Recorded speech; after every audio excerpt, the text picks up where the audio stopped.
Hey, welcome into the Big Ten Huddle. I'm your host, JR. I've got a lot to talk about going on in the Big Ten. We got some power rankings to get to, and I got my guy, Kent, Casual Big Ten, here with me to talk about it all. We both have our power rankings tweeted out. We've both offered them up to the public for them to go after and talk about and tell us how stupid we are with them. So if you want to tell us how stupid we are, by all means, go in the chat. Tell us everything we got wrong in our power rankings. Tell us, because I'm sure everybody believes we got something wrong. But it was a pretty crazy day with a number of things that happened that could really shake things up in the power rankings. And so I'm excited to talk about it all. Kent, how was your day of watching Big Ten football? It's just one of those days that you tell your grandchildren about. I feel like it's like, there was this October Saturday back in 2024, and there was multiple overtime games, and my favorite teams were playing, and I didn't do anything but watch football all day, grandson. And you know what? All I can hope for in life is that you have a Saturday in October someday like that. It just was a fantastic day across the board. I know your team lost today, so sorry about that. Oh, Especially good. because it just happened. It's tough to get right on and start talking about stuff like that. But just a really fun day. I love this conference. I love this conference. I love football. It's just such a great time of year. By the way, one correction from what you said. I have not tweeted mine out yet. Uh, Oh, that was actually a good reminder for me, so I appreciate that. I'm going to do it right now as you talk in this next part. I just figured since you had already messaged them to me and everything, like you were all good and you had tweeted them out, but No, I was nope, still not waiting yet. for the end of that Minnesota game, just Okay. in case something had to happen. Like, because everything that I sent you was in case Minnesota won, because I assumed that Mm-hmm. they would, Yeah. and it was getting a little bit hairy there, and might be some controversy at the bottom of the rankings as always. Yeah. That's always the most contentious part. I feel like the bottom of the rankings. Who's the worst? Right, and that's kind of where things switched up the most for me in my rankings today. Obviously, you have number one, Ohio State losing to number two, Oregon in the power rankings. So for me, I just swapped the two of those. I know there might be some Penn State fans that disagree with me and want to tell me that Penn State is undefeated and they've done this and they've done that. The truth is that Penn State really hasn't done anything to make me believe they are overall a better football team than Ohio State. Ohio State, for as many faults as there are for what happened tonight, and that's always my hardest thing with Ohio State fans. One of the reasons why I kind of like doing a Big Ten show better than an Ohio State show at times is that you got all these Ohio State fans telling you about how awful the team is and how terrible it is, and like I get it, you lost, but you're not a top, you're not a team that's outside of the top five. You're not a team that's outside of the top 10. Like, this was a really, really good game between two really, really good teams. Do I think both teams made mistakes? Of course. But that game came down to somebody sliding at the end and trying to call a timeout as they were sliding. And, we can get into the semantics of the referee did this, the referee did that. I'm going to hold true with everything I always say. I did the same thing with Rutgers. I did the same thing with USC. I did the same thing with Minnesota. Don't blame the refs. The refs are always going to be awful. They're always going to get something wrong. They're always going to do something wrong. It's always going to be controversial. It happens. Don't put yourself in that situation. If Ohio State wanted to win that game, they should not have put themselves in that situation where they needed the referee to call the timeout at the right time, or they needed a referee to not call an offensive pass interference call. Now, because it was that close, I keep Ohio State over Penn State. But overall, you lost to a good team tonight and you were on the road. It happens. Don't fire I'm Ryan Day over it. Yeah, they won't. If he loses to Michigan this year, they will. Well, I yeah. feel like people are gonna force him to be fired. Like fans, I mean, when I say people, they're gonna Yeah. march into the administration building and say that's enough. That would be enough. But I don't foresee that happening, obviously. About tonight though, man, just kind of echoing what you said a little bit here. I feel like not only was this two top five teams, I'm gonna take it a step further. I don't care if this is bias or whatever you want to call it. I think those were the two best teams in the country that we just watched. Like Mm-hmm. legitimately, I would not be surprised if I tweeted that. I said I can't wait to watch this in the national championship game again this year. Which I guess I should have said, maybe the Big Ten championship because that's going to come first. So, Yeah. but my point holds true though. I think that these are the two best teams. I think that some of the other teams at the top have all shown major flaws, and minus, like you said, a few like careless mistakes at the end of this game, I feel like we showed that these are the two best teams in the conference, and arguably, depending on who you talk to, the two best teams in the country. And I'm not joking about that. Yeah, I mean, I think the only other team you could really make a case for is Texas Indiana. as Indiana. Yeah. But is Texas is the only other team you could make a case for right now to say Yeah. they're one of the best teams in the country. But even then, you're talking about 1, 2, and 3. Like you're you are small little minute things there. And of course, Yeah. Texas got their win over number 18 ranked Oklahoma. That is the most overrated team in the nation right now. Number 18 ranked Oklahoma. That team is terrible. Why in the world are they ranked? There's such SEC bias to have Iowa is better than that team. Minnesota is better than that Oklahoma team they're trotting out there right now. That team is Maybe. Maybe. the point is they're terrible. Okay, they do not deserve to be ranked in the top 25 at all. So I mean, it's mind boggling to me that Texas is going to get credit for beating number 18 ranked Oklahoma, but it is what it is. I've resorted to just like whatever the AP poll is going to be wrong and they're going to do stupid things. It is what it is. So all right, I want to take a moment and talk about Oregon though, because this team struggles against FCS Idaho to start the season. They have offensive line troubles. They correct them against Michigan State, but they also had defensive troubles going against Ashton Jeanty, who is fantastic. By the way, we saw more of how great he was today, but then they do a good job of holding Quinshon Judkins and Travion Henderson in check. Like, we can talk about like, oh, Ohio State screwed this, Ohio State did that, like they should have done this, they should have done that. At a certain point, you just got to give Oregon credit and say Oregon was a darn good football team tonight, and they did a really good job taking care of business. And that to me is why I'm with you, Kent. If I'm ranking them tomorrow, Oregon's the number 1 team in the country. Yeah, I think so too. And the crazy part about this game is like, so this week going into it, I had talked about how I thought that the under was like a massively like, that was a good play, I thought, going into this game, because I was like, both of these defenses are great. It's going to be one of those like old school Big Ten games, even though both of the offenses are good too. And the line was really high. It was like 54. And I know you don't talk about gambling a lot, but like it more talks about the defense though. Like I'm more talking about the defenses, how great that they could have been. And now I'm confused. I'm like, are these defenses both really great and the offenses are just better? Like, how are there this many points scored in this game?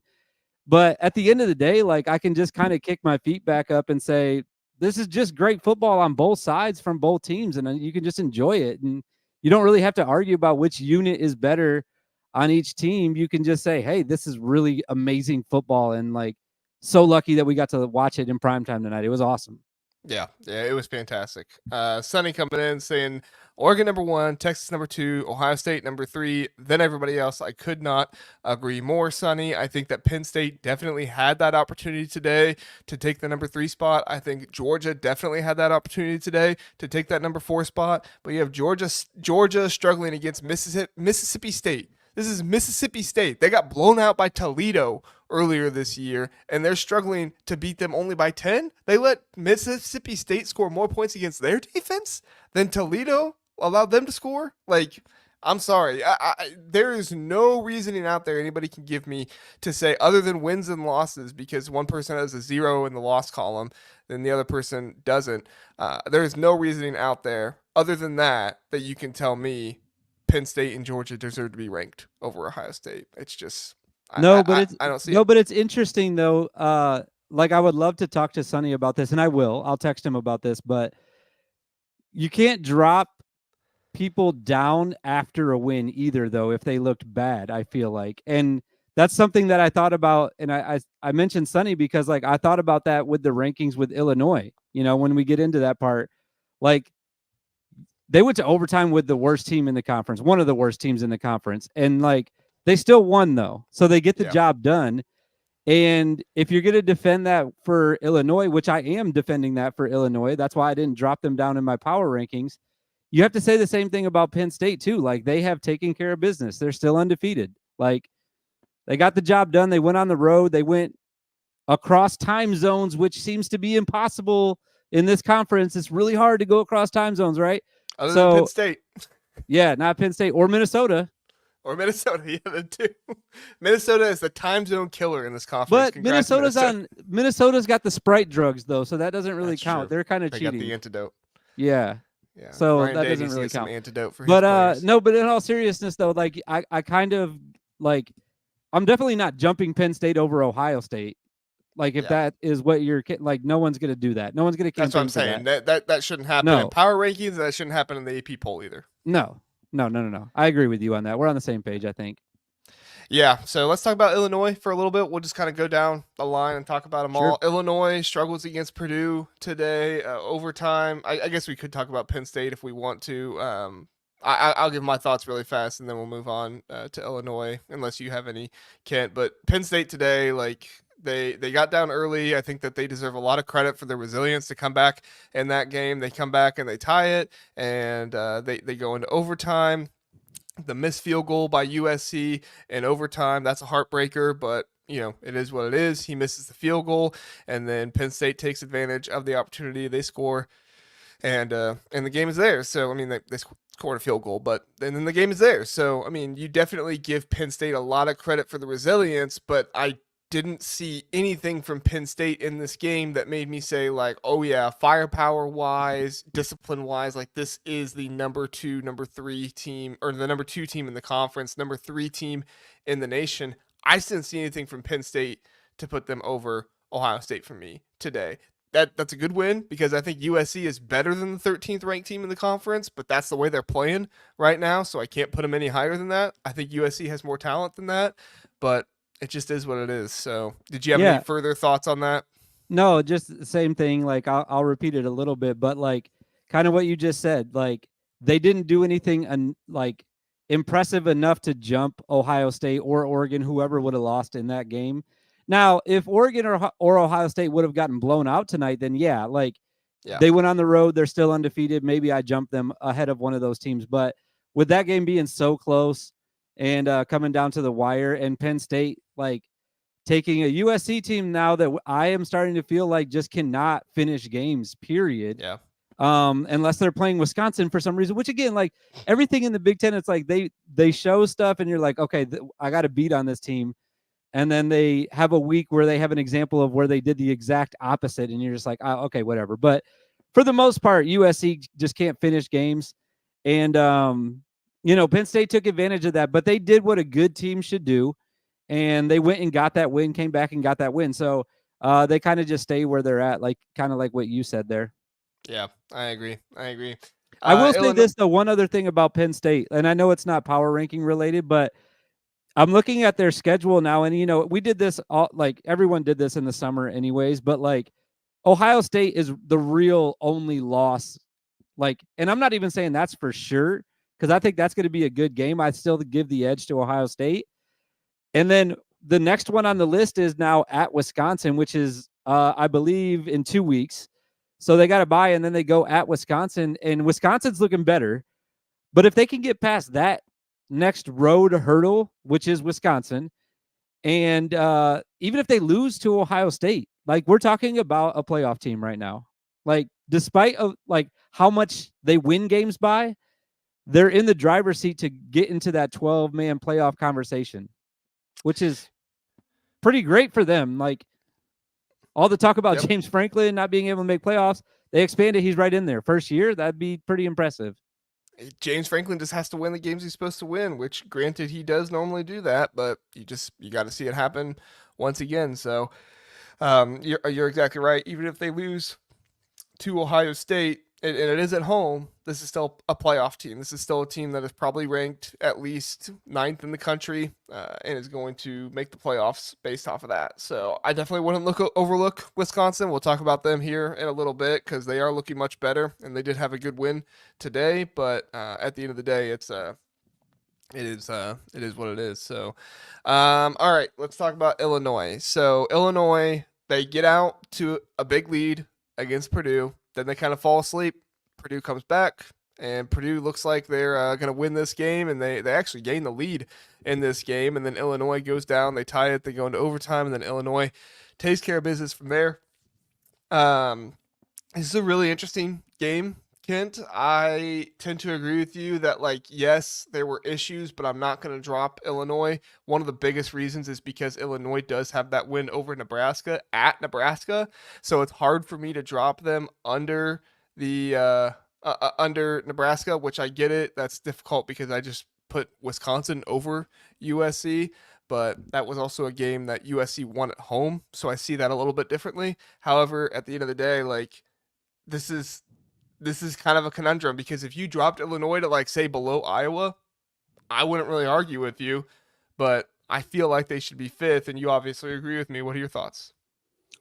Yeah, that was the tough part for me. Like, I know I'm going down to Iowa right now, and we have them in the same spot. But I did debate that though. Like, Iowa's so impressive against Washington today. I was a little low on them last week. I kind of admitted that on the show, and then about 5,000 people on Twitter admitted it for me after I posted it on there, and said that I had them too low. So I heard you guys loud and clear.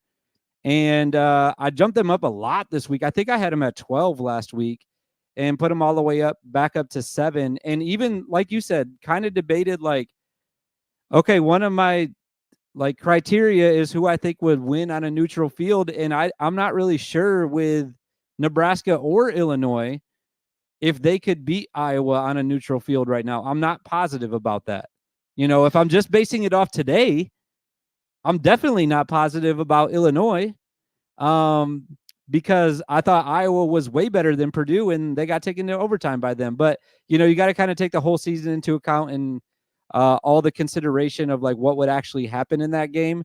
And Illinois has done enough this year, in my eyes, to stay in front of Iowa, who, like I said, I was a little down on last week, starting to lose hope, and they got me right back after this big win. So that's an Yeah. interesting part, though. Like 5 through 8, 9, like it starts getting really interesting in the middle, obviously, but like especially 5 through 7, Nebraska being off today, and then Illinois with the struggles, and Iowa being so good, it's like it's kind of hard to Yeah. rank that. But I'm glad that we had it the same though. Yeah, when we get the biggest difference is when we get to Washington, because you have Washington all the way up at eighth. I have them all the way down at 12th. I don't believe that win over Michigan is as impressive as some people are giving it to them. This is still a Washington team that I gave them the credit because they got the win. And honestly, I probably wouldn't have dropped them so far if they were competitive with Iowa today. But this was a team that was not competitive at all with Iowa. And this is an Iowa team that has lost to Iowa State and Ohio State, which granted are now both top 10 teams. But still, this was a team that was not competitive against Ohio State. I guess you could argue in the first half they were by the score margin, but I still think at the end of the day, this was a game that nobody had in question that Ohio State was going to win. And then you have basically Iowa doing that to Washington today. So Washington, great job at home getting the win over Michigan, but at the end of the day, you're going on the road. You're trying to get the win elsewhere. I think they got exposed a little bit today, and I think that we figured out real quick that if you can guard or if you can man up and you can guard their wide receivers, Washington's going to be in big trouble. Yeah, so this was a tough part. Like I feel like it's all tough, but I tried to get into the nitty gritty with this part of this is where I felt like I kind of messed up last week. So I wanted to make sure that I got this right, and I feel like I did, but that doesn't mean that I did for sure. So when I look at Washington, you just mentioned it. The win against Michigan is their most impressive win. Everybody I have behind them, like that's close, is Wisconsin, Michigan, Rutgers, and Minnesota. That's kind of who I had. Like, I'm debating who's going to be in that 8 spot. Right. I don't know if any of those teams have a better win than Washington. Like, I'm not sure that they do. Like, if you pick one of the teams, so for example, let's just talk about like Minnesota. Like, do you think that Minnesota's win against USC at home was better than Washington's win against Michigan? And if you do, why do you have Michigan ahead of Minnesota then? Like, I feel like you should probably drop Michigan back. Yeah. So I have Michigan up there because they didn't lose or anything today, and I felt like I couldn't really drop them, and so I had to keep them ahead of Minnesota. So for me, Michigan beat Minnesota, so I'm trying to keep them above them until something else happens to try and, change that somehow. And then I had to jump Iowa over Michigan because I felt like Iowa took Of care of course. business, albeit at home, but still they took care of business against the Washington team that Michigan couldn't do that against. And so for me, like, I feel like USC is the more talented team, even though they haven't put it together.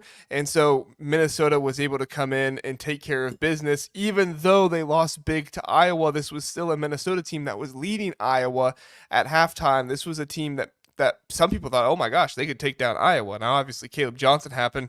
That's a completely different thing. And Minnesota, they aren't loving it from there. But I felt like this is a Minnesota team that is resilient and they are doing everything they need to do. Maybe I do give them more credit than they deserve for beating UCLA. UCLA is not a good football team. I have them 16th, you have them 18th. Maybe I'm giving them more credit than they deserve for that. But I still look back to that North Carolina game at the beginning of the season and still say Minnesota should have won that game. And I don't know, maybe I'm holding on to it for too long, but Minnesota should have won that game against North Carolina, and they'd be sitting here with one less loss in their loss column.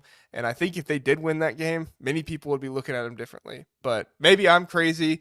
I believe in Minnesota a little bit more than I know I believe in them more than people on Twitter do, because I get every time I give Minnesota any kind of praise, it's like, JR, what are you doing? Minnesota sucks. But I don't think they suck.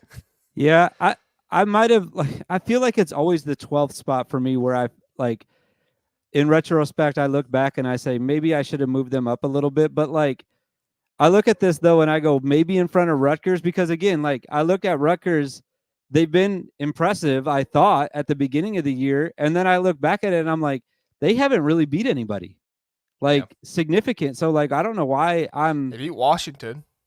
well, okay, yeah, I forgot about that. And that's You one know of the what? You reasons know why what? I You put know what? I Washington forgot lower about was that. because of Rutgers. I forgot about that because in my mind I still have that as a Washington win because they played so well in that game. Like with all the yardage and everything. Anyways, that's stupid of me, but like yeah, I definitely did forget about that one. Okay, so Washington, yes, good win. I still feel like I'm giving Washington credit for that. Like I don't know why I'm Yeah. doing that, but I am. I You're don't know. you're I have Minnesota as my kind of team that's like, no guys, they don't suck, I promise. You have Washington and you're like, no guys, they don't suck, I promise. Yeah, and the funny thing is like Iowa beat them both badly. Yeah. So it's like I don't know, like maybe Iowa's way better than we're giving them credit Yeah. for. I don't know, but Well, we both have Iowa in front of both of them, so Philip seems to think so. Philip is saying that Iowa is way better than Indiana and Illinois. These teams are benefiting from not having to play Iowa this season. That's a very interesting point, Philip, and I can't say you're completely wrong. I will say I do feel pretty confident in the Indiana pick at 4. I know they haven't played a tough schedule, but they've just looked very impressive in their games that they've played, and they are getting to the meat of their schedule now with Nebraska, and then they're going to be facing Michigan and Ohio State. So we'll soon find out about them. But for me personally, I get where you're coming from. That like on paper, Iowa could be the better team. They just haven't played them yet. And honestly, if somebody ranked Iowa over Indiana and used the idea of like, well, they only lost to Iowa State and Ohio State, which are both top 10 teams, I couldn't really argue with it that much. I look at Indiana and say they've won impressively against every team that they've faced. Yes, they've not been great teams, but Philip must live like in California. I'm only 2 states away from Indiana, so if I put them any lower than 4, they'd be down here quick and after me. coming after you. You got to be far, like you got to be like 5, 6, 7 states away from Indiana if you want to rank them lower than 4. Yeah. Like you got to be a good distance away so you can get a running head start away from their fans. Right. Like you can't put them lower than 4 right now. They'll go crazy. That's true. That's true. And it kind of leads to what you and I were talking about a little bit earlier, which is with Illinois', bad performance against Purdue today. You could put Iowa above Illinois and say, look, Iowa they might have 2 losses, but those 2 losses are to better teams than Illinois has even faced this season. So, and Illinois just struggled to beat Purdue. That's also true. I'm not saying Philip's wrong, by the way. Like no, I know what you're saying. I kind of more lean towards agreeing with him, but I just can't do it yet because Indiana's 6-0. So like I just go back to it and say, if they are better, They'll We'll prove find it here in a few weeks. Like these are power rankings, right? I'm not predicting what is going to happen at the end of the season Right. and who's going to be the best teams. If I was predicting that, this would look a whole lot different. Right. Right. But the fact that I'm just saying, hey, these are the teams that look the best right now, that are playing the best in these areas. There's a good argument for Iowa to be higher than 7th. I get that, but I'm not predicting it either. But through, everyone that anyone that wanted to push back on my rankings would say, well, part of your thing is the neutral field thing, so you kind of are predicting it, which that's true. Is a good argument, and like as soon as I think of a comeback for that, I will tell you. Brainstorming right now as we speak. I'm thinking of it. Let's talk about Wisconsin. Ken, yes. Wisconsin with the big win over Rutgers today. So that was huge for them. Rutgers did not look anything like themselves. Greg Schiano's program right now is kind of reeling with whatever they're going through. It was a really, really difficult thing to watch for them. Athan Kaliakmanis, he's not the most accurate quarterback in the world, and he wasn't helped by drops from his wide receivers today. So that was interesting as well. But as far as I look at it, Wisconsin did a great job of stopping the run. And if Rutgers can't run the ball, Rutgers isn't going to win. I'm just like back. I'm like almost all the way back on Wisconsin, like completely. So they lost me in week 1 when they were down in the, I believe, 4th quarter, but definitely the second half against Western Michigan and punted. They were punting in the 4th quarter. That's right. Against Western Michigan, they were punting in the 4th quarter, losing the game. And they ended up coming back and winning that one. And I was like, man, this team's not very good. This is going to be a long year for them. And the last 3 weeks, I have completely done a 180 on their team. And it even goes back to a loss. Like I can still find, hidden gems in a loss. Jumping out on top of USC 3 weeks ago, and it felt like they were in command of that game, and then USC does what they cannot do and comes back and finishes a game. For some reason, they did it against Wisconsin. And then for some reason, it's escaping me who they played last. Oh, Purdue last week, obviously. Yeah. It was actually less impressive last week, I thought, against Purdue. I thought that was like kind of a given. Well, yeah, Purdue's not a very good team, and they beat them 52-6 or something like that. So they had, a good job of blowing them out. But Rutgers like anyone can beat Purdue by more than 1 point, right? Right, that's what I'm saying. Right, Sonny? No, I'm just kidding. No, but that wasn't really impressive. I really thought the USC game was more impressive. And then obviously today, like I was on Wisconsin. I bet Wisconsin. I was like, I think they're going to win this game. They're going to go on the road and get a win. They're playing pretty good right now. And I was not expecting that, though. That was a really impressive win by them. They are starting to turn the corner, and I think this is going to be a team that you do not want to play down the stretch. That's why I just mentioned it with Penn State. Like, I don't think Penn State is going to just go up to Wisconsin and pick up an easy win. Like, that's going to be a really tough game for them now, and I did not think that was the case a month ago. Yeah, it's going to be yeah, you're exactly right. I can't really argue with you there. I was trying to think of something to like challenge you on with it, but I can't really argue with you there. So, this Wisconsin team is it's baffling how at the beginning of the season I had them like for sure the bottom 4 of this conference and saying like, they're definitely down there. But then you get their performance against Purdue, which like, yes, it is Purdue, but still blowing out a team is blowing out a team. Like that shows that you were an excellent team that day and you worked in many facets of the area or many facets of the game, and where you were not very good, you were very good in other areas to make up for it. So, credit to them. Something that Illinois should have done today, but they didn't. However, I believe in Illinois, so I'm going to keep them at number 5 in my rankings. But then when you look at a team like Rutgers, I mean, I almost wish I would have kept Rutgers down where they were before, because I feel like I would have looked a little bit smarter keeping them down there. However, in this situation, they lost last week, and I moved them up and thought, oh, okay, well, they're a better team because they beat Washington and yada, yada, yada. And then this week, they lose to one of the bottom 5, bottom 4 teams in the Big Ten in Wisconsin, and Wisconsin is moving themselves right on up the power rankings. Kent, if things don't get better for Rutgers might be looking at much further down in the rankings. They might be looking at being bottom 4 themselves if they keep losing this way. Yeah, I feel like you're a little bit better than me. I feel like you have the schedules memorized, so I just had to pull it up. The good thing for them, though, is their next game is a week from today, and it's UCLA. So an easy win for them to get back on the horse and get back on the winning ways for Rutgers. And but yeah, I don't know. The rest of their schedule is like, they don't have Iowa, they don't have Ohio State, they don't have Michigan. They could still get to 9 wins. I think they could still win 5 more. And that's a great season for them, I think.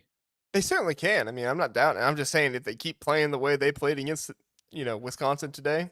I think that today was more of a one-off than what we're going to see from Rutgers the rest of the season, because they're just tougher than that. They're tougher than what they showed today. I just cannot believe that was the Rutgers team that we're going to see for the rest of the year. If they cannot run the ball, then I think this is what we continue to see, is what we saw today. If they can't run the ball. If they can run the ball, then I think they'll be much better.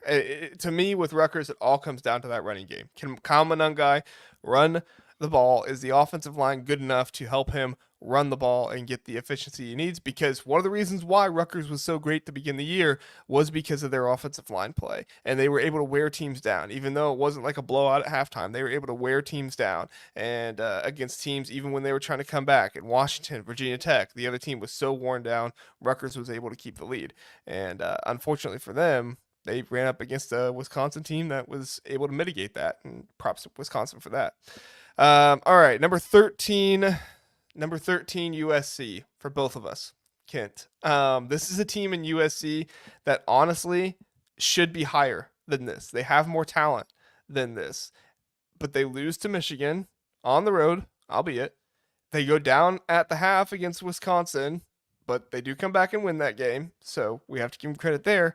However, they lose to Minnesota, and then they go out today and they give Penn State a good fight. I actually debated putting putting USC higher and putting them behind Wisconsin, but it was like the antithesis of what happened against Wisconsin, where they got down early and then they came back. Well, against Penn State, they got up early and then they faltered it away. Yeah. So for me, I think USC is definitely better than 13th, but that's kind of where I have to put them at this point. That's how I feel the last 2 weeks that I've ranked them, is there's no way this is how low USC should be, but it is. You have to start winning some of these games. I'm just not, like you said, where's the wins at? Where's the wins that are impressive? They're just not really there. It's the LSU game, and not even really sure how impressive that win was at this point, I guess. I don't follow the SEC as much as I should probably, but you probably know that better than I do. I don't know, man. LSU beat Ole Miss tonight in overtime, but did still, they really? Wow. Yeah. You know what? Move USC up to number 1 for me if you could, real quick. Could you do that? I cannot. No. Okay, darn it. Don't we'll have leave him that at 13 ability for here. right now then. No, that actually shocks me though. That's pretty crazy. Yeah. Well, LSU's pretty overrated themselves, so I wouldn't. Yeah. Take too I much don't know. stock into it. You just look at the teams that are in front of USC, and for me, it's some teams that beat them and some teams that I'm very confident would beat them. So there's just nowhere for them to go but up for the rest of the season. I think the teams I have behind them, Michigan State, Northwestern, Maryland, Purdue, and UCLA, I do not foresee any of those teams jumping USC. So I think that this is their floor, but I don't know where their ceiling is. Maybe 10 at this point. I don't know, man. Yeah. Yeah, I mean, they definitely can move up higher if they win some games. And like I said, there are going to be some people that probably do have them a little bit higher purely based on the fact that they beat, that they took Penn State to a really close game today. And there's going to be some people that move Penn State down because of a really close game today. And that's actually what Trevor is vying for right now. He says, but you still have Penn State and Illinois barely survived. Why are they the same still as last week? Well, Penn State, I went over this with people on Twitter, and they just act like I'm crazy. I'm not crazy. It's actually very valid. Penn State has beaten better teams than Indiana has beaten. Indiana's wins in the Big Ten right now are Northwestern, UCLA, and Maryland. For me, that's number 15, 16, and 17. And I get it. Penn State, doesn't have a whole lot of great wins in the Big Ten themselves. I'm trying to remember who they are. I know they just beat USC obviously today, and then They have the pull West schedule. Virginia win. Obviously, that's not Big Ten, but that was Right, and then they beat especially at the UCLA. time, that was something. Right, and then they beat UCLA, which at the end of the day, they should have beat them by more. I get that. They beat But they Illinois also had 2 Nick weeks ago, Singleton. Yeah, and right? then they beat Illinois. So I guess if you want to say Illinois moved down and Illinois is fraudulent, then yeah, you could. But for me, Illinois beat Nebraska. Illinois beat, and I know Kansas isn't doing super well right now, but still, they beat Kansas. And overall, like, this was the first time I saw today that they look like, a terrible team. I think Illinois has been a good team all season long, and they started beating themselves a little bit today. It's unfortunate, but their only loss is to a number 4 team in the nation in Penn State. So, I mean, as far as I'm concerned, if it happens or if it's destined to happen, it will happen. But as far as I'm concerned, it hasn't happened yet. So I'm not gonna overreact and say, oh, Illinois struggled against Purdue, so I should put them below Nebraska. No, they beat Nebraska, and guess what? Nebraska struggled with Purdue as well until the fourth quarter. Yeah, I think Trevor's question is valid, but I'm not saying it's invalid. No. I know you weren't. I know you weren't. But I think his question's valid. But like, my response to that would be a question, which I know is not, the correct way to respond to a question, but I'm still going to do it. Who do you put in front of them? Like, you have to take a team, and right now I think the only team that you could even argue for is Iowa. Like, Iowa, I could see their only Big Ten loss was to Ohio State, and that's a valid loss. And then the Iowa State loss, which we're now learning is, a pretty good team. I don't know what they did today or if they even played today, but, as far as their 2 losses, I can see that, but it is still 2 losses. And Penn State barely won, but you know what? If I'm a fan of a team, I would rather have 6 barely wins instead of 2 good losses. Guaranteed right now. That's what I would rather have. And that's why I can't see anybody that would jump them. Like, you can't put Nebraska in front. You can't put Illinois in front because they lost literally to Penn State. And I don't know who you could jump in front of Illinois right now. Like Nebraska, who was on an idle week. Maybe Iowa. I don't know. I just can't see anybody else. Wisconsin, maybe even Wisconsin, you could argue. Like, their loss was to Alabama and then USC, but the USC loss is like, can't put them in front. Sonny asked a good question. He says, both of you have teams on your board. How many of them would be 6-0 with Indiana's schedule?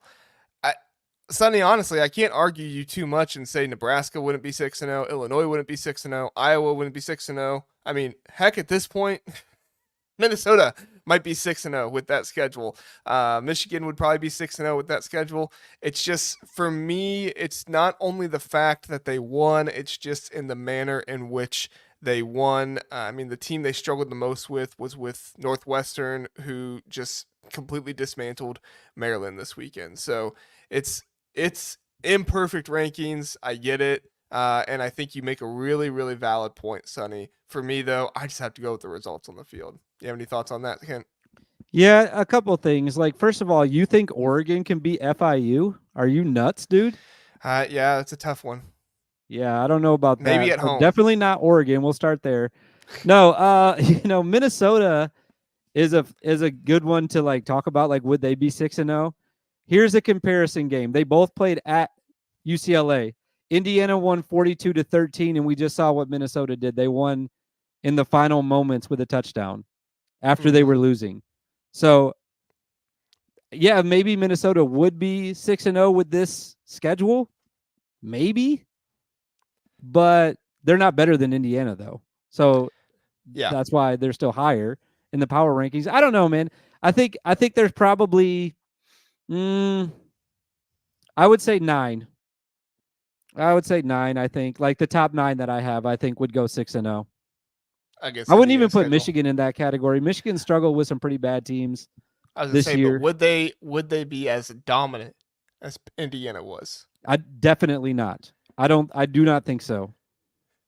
I do not think so. Maybe 6 or 7 of them would be, but as far as like all the teams, I thought you were talking about 9. specifically I said Michigan. how many of 1 through 9 would be as Oh, dominant as Indiana was against their schedule. I think it would be, the top 3 and maybe Illinois and Nebraska. I wouldn't even put Iowa in that category because like they've struggled against some like lower I mean, they were losing to Troy at halftime. Like, come on now. Like, they're not going to dominate people. They're not going to blow people out, even though they just blew out Washington today. Again, another one-off. Like, just like what I was talking about with Rutgers. Like, I don't think that's the Rutgers team we're going to see. I'm not positive that's the Iowa team we're going to see all year. I don't think they're going to just start blowing people out every week. Still a good team, though. Still a really good team. But I think that just the top 3 would be blowing people out as much as Indiana has done, and maybe even more. Probably more with those top 3. Yeah, maybe Illinois. Maybe Illinois. Yeah. But Illinois also struggled with Purdue today, so I don't know. We'll see. All right. Sonny says, not arguing Indiana shouldn't be number 4. It's just an honest question. I don't think they're a top 6 team by the end of the season, but right now you're right. The schedule helps. Yeah. No, I think you just you had a good question there. I like that question. That was a good question. About Sonny. So good question. We got Blue Wolverine here. He says, hello, everyone. Hello, Blue Wolverine. Thank you for being here. We appreciate that. We also have Trevor says Indiana is about to have a challenge versus Nebraska, but I think they can get it done as it's being a home game and a sold out crowd, which is funny because TT on Twitter is saying Nebraska will beat Indiana easily. I think this is one of the most fun parts about Indiana being good is you have, the thought process of new Indiana and people who believe in them like me. And then you have the thought process of like old Indiana. It's like, nah, the schedule just stinks and they're not actually that good. And I love it because we're actually going to find out now, as Trevor was saying, we're actually going to find out now in this game against Nebraska. I mean, if they go out there and they blow Nebraska out, like this is definitely a top 4 team. Like, I don't think there's any arguing that if they blow Nebraska out, but if Nebraska comes in there and wins, like, Illinois and Nebraska are both probably moving up after that. So you're saying that because again, I don't have the schedules memorized. That's at Nebraska. You're saying? I think it's at Indiana. Oh, okay. Sure. Well, correct me if let's I'm go to wrong. that game. Let's just go to the game. Let's see it live and in person. Who wants to go? Anybody in the comments want to go? And buy 2 tickets? Yeah, I'll it's be at there. Indiana. Let's go. My family members have Indiana season tickets, so maybe I'll have to twist their arm to see if they can get me some seats, seats for that game. Get 2. We're going. Awesome. We're going. You heard it here first, folks. We're going. There you go. We have to know. We have to know which team is better, and I got to see it in person. There was one comment. I know that you're doing the comments right now.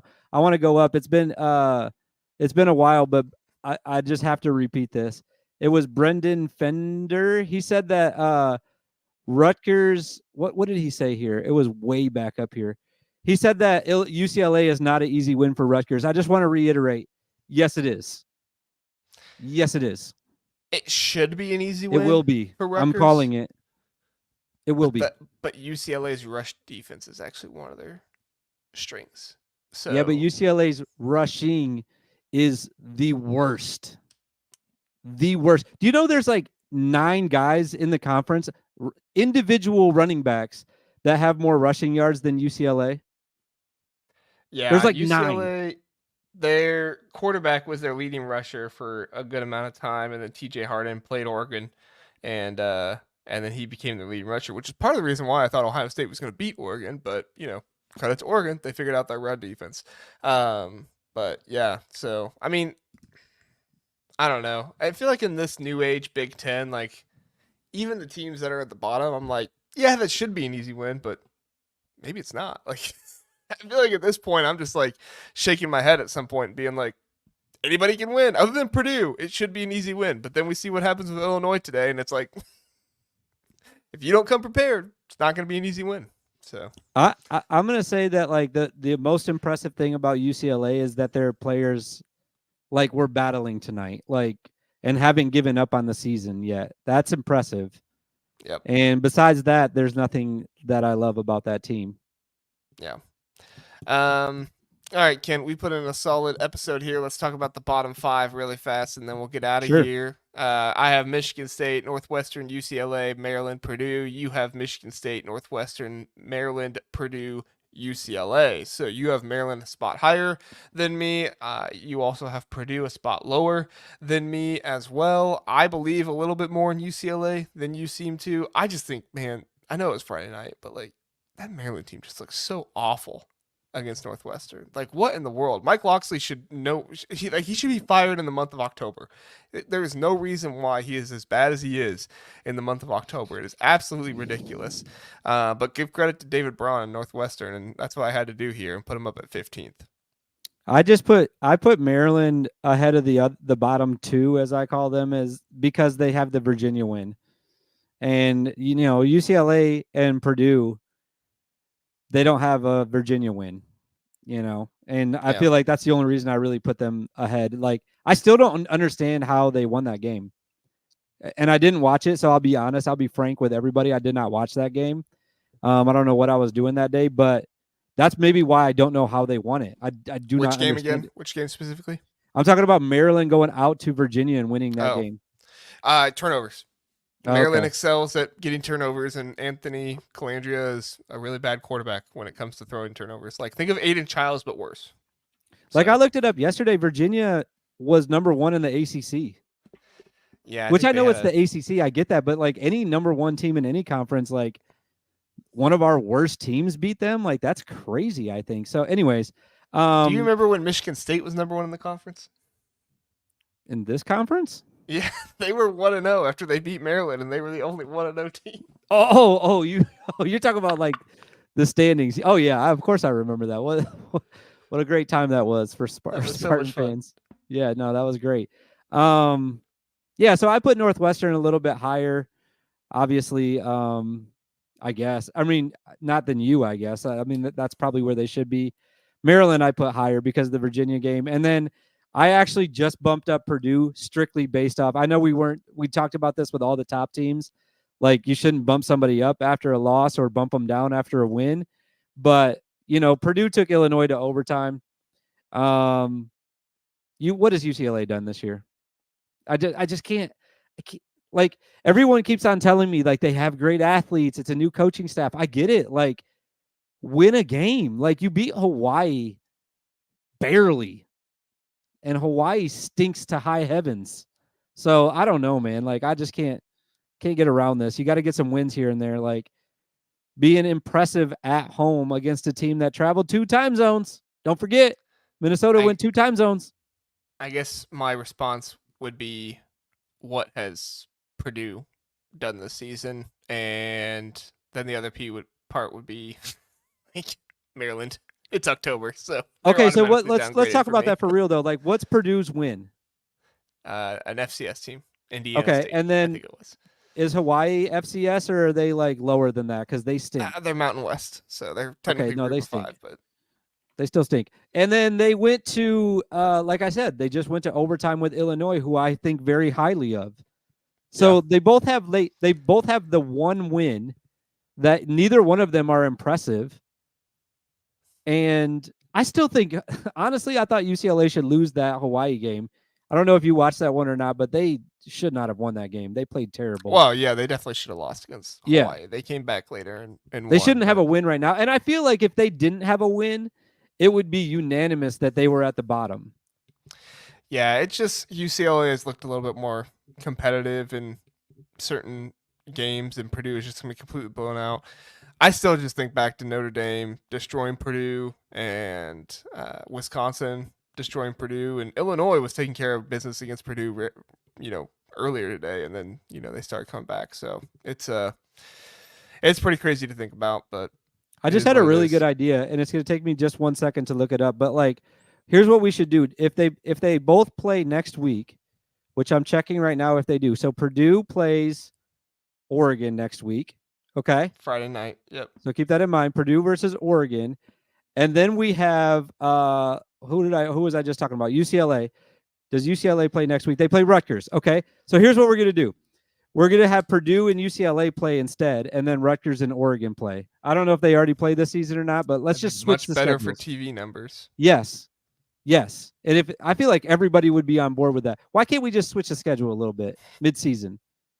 And honestly, I think the numbers would be great for the Purdue UCLA game. Like, we really need to figure out who's worse. Yeah, I'll Make some calls make for sure me. next time, next time at Big Ten Media Days, I'll pull Tony Petitti aside and say, hey, when we get to like week 8, like let's just start switching around some games. Let's make some better TV games. Honestly, I don't think he'd have a problem with it. He'd be like, you're right, we make more money on TV. So Yeah. all right, we've gone completely off the rails at this point for the Big Ten Huddle Power Rankings episode. We're also streaming on the Voice of College Football as well. We want to say thank you to anybody who's over there at the Voice of College Football listening to us. We are going to be back again tomorrow night for a full recap. We'll talk about each and every game and talk about what happened and what our thoughts are. It's going to be me and Zach. Zach couldn't be on tonight, but he will be back Sunday night, and then we will have a preview episode on Tuesday, and then we'll have a basketball episode on Thursday. So check back for Power Rankings episode every Saturday night after everything is over. Sunday night, Tuesday night, and Thursday night. You've got your recap, your preview, and then a basketball episode. Things might change with the basketball episode once the season starts, but that's what we're going to be rolling with for now. So thank you so much, everybody, for watching. We appreciate it. Kent, you have anything else to get to before we get out of here? Nope. Just excited for next week now, I guess. I don't know if it's going to be as good as this week. It can't be, right? Probably not. Probably not. But hey, I'm still excited. We'll see you next week though, buddy. Yep. We'll see you next week. Thanks everybody for watching. Appreciate it. Have a good one.